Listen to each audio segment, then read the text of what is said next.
Let's prove the following identity using truth tables.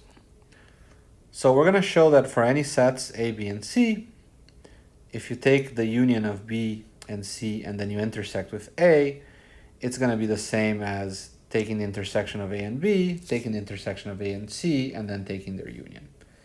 Now, how are we going to do this with truth tables? Well, we first go and take our sort of atomic basic statements, X belongs to A, X belongs to B, X belongs to C, and we list out all the possibilities. So notice here that since we have 3 of these, and let me name them on top when in logic. So let's say that this is proposition P, this is proposition Q, and this is proposition R. So you have 3 propositions, and therefore there are 8 possibilities of true false values for all 3 of them, right? You can have true, true, true, true, true, false, all the way up to all 3 of them being false. And now we want to essentially build these 2 and check. So let me indicate this here. So let's color stuff. So we are interested in this, and we are interested, let's say, in this part here. And so what we want to do is essentially show that these 2 columns will be the same, which means that whenever you have an element that has a certain configuration, it belongs to A but not B and is in C and so on. So for all possible cases, if X is here, then X is here, and if X is here, then X is here. So that's why we want to show that these 2 columns are the same. And so when we talk about, and so again, we need to convert this to logic. So when we talk about X belonging to B union C, that means that it's either X belongs to B or X belongs to C. And so that can be translated into an OR. So this is a Q or R, right? This A intersection, so the intersection becomes an AND, so A intersection B union C, this is just P and here Q or R. X belonging to the intersection of A and B, this is just going to be P and Q. X in the intersection of A and C is going to be P and R. And then this guy here on the right is going to be P and Q or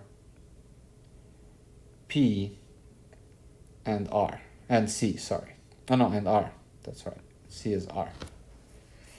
And so essentially we convert these statements to logic, and then we just have to fill in a truth table. Now, of course, you don't need to, if you're accustomed, like once you practice this a lot, you don't need to be converting it to this. You know that the union is an OR and the intersection is an and if you have a complement, it's a not, and so on. And so let's then fill in the table then. So let's do it. So Q, if I have Q and R all the possibilities, so Q or R, it's gonna be true when at least one of them is true. So here true true gives me true, true false gives me true, false true gives me true, false false gives me false, because here both of them are false. True true is true, true false is true, false true is true, and false false is false. And so this is the OR column for Q or R. Now I can do the AND of this column, P, and this column here. And I know that AND is true only when both of them are true. So here I have true, true, true, true, true, true, so it's AND. Now true and one of them being false will be false, false and true will be false. Well, here P is false from now on, so all of the other ones are false. Okay, and now let's fill in the P and Q. So this will be the AND of these two columns. And so the AND, again, I need both of them to be true, so true, true. And then true, true. And then true, false, and then it's false with all of them. So false, false, false, false. For this column, for A intersection C, it's going to be P and R, so P and R, which is A intersection C. So again, so this will be true, true, true, false, which will be false.